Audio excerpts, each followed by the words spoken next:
Hi, my name is Alex Ramirez. I am a displaced Indigenous person from the highlands of Guatemala. My family has undergone quite a bit of traumatic history from colonialism, but also my family having to live in a refugee camp in Mexico for some time before moving into Canada.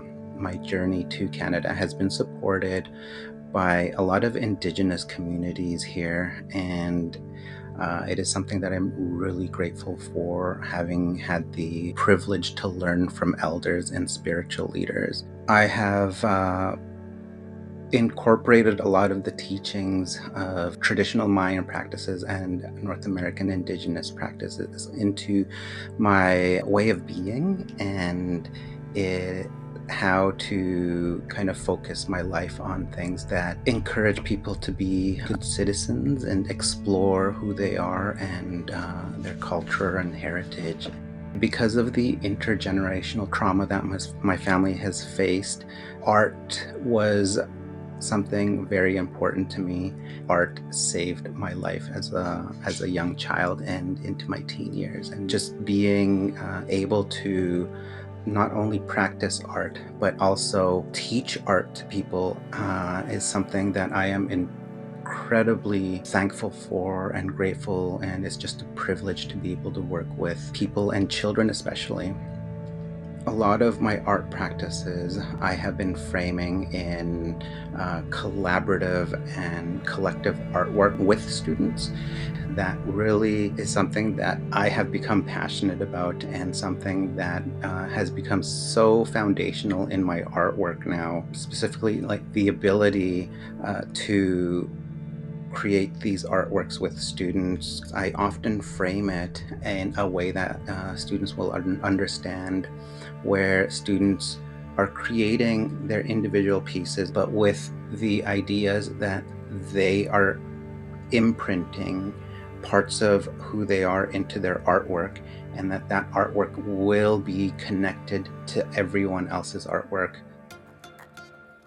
A project that I was specifically thinking about is a project I did at an elementary school in South Vancouver. It is a project that began during pandemic times, where we weren't able to have these really close relationships that we often do as people. An idea of how to create that sense of connection in a school that was so compartmentalized during the pandemic. And one of the main art projects that we had there was knotting yarn.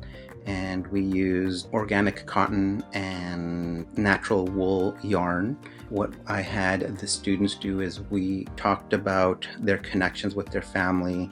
We spent time meditating and thinking about who is important in our life and these places that have really deep meaning to us. We started with the students selecting a few different colors of yarn and thread that were meaningful to them.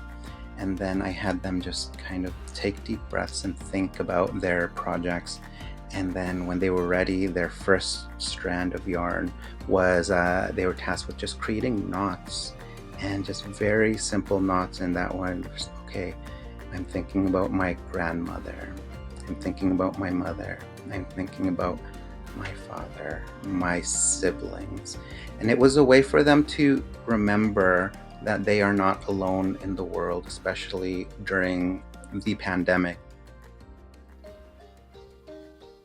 They can remember that they had all these support systems and all these people that were always looking out for them. They went through this and a series of knots, and most of them were able to create about 5 different knots with all these very beautiful little knots that each one was individually representing someone important in their life. And then I had a long life thread, and this was a turquoise cotton rope, and each student would be tasked with, once they were finished their knots one by one, they'd come and then they'd tie their little knots onto this life thread, and it created this really beautiful tapestry of work that each class built.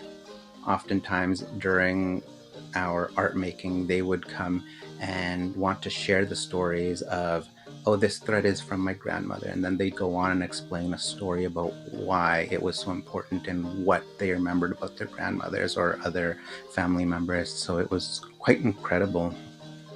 When we completed the Threads of Life project, we built an exhibition outside during the warmer months, so everyone was able to walk outside. But it was something that was very important at that time because we weren't allowed to be in classrooms together because of COVID. But a lot of the artwork we put outside, and students were able to come out and looked at their projects. And I thought that was quite incredible because they were able to identify their strengths and they knew almost immediately which ones were there. And they started talking about it and started thinking about, oh, I'm not alone. I have all these people to help support me and I love them all. And then they'd try and find other students' colors that were very similar to theirs or that were complete opposite. And it really started to make them think about, I wonder what they were thinking when they were working on their art piece. I wonder if they were thinking about what I was. And it really resonated for them because it made them feel like they were part of the larger community of the school. One of the beautiful things also was because family members were not allowed onto school property at that time because of the COVID rules. We positioned the artwork to be placed near a cross street, and the parents were able to come and look through the fence and into where the project was placed. So it had that extra element of just like the community being able to look in and see what has been created, and the students would point out their artwork, and it just really created that sense of interconnections with everyone at a time that was a little bit trickier to have those really intimate connections.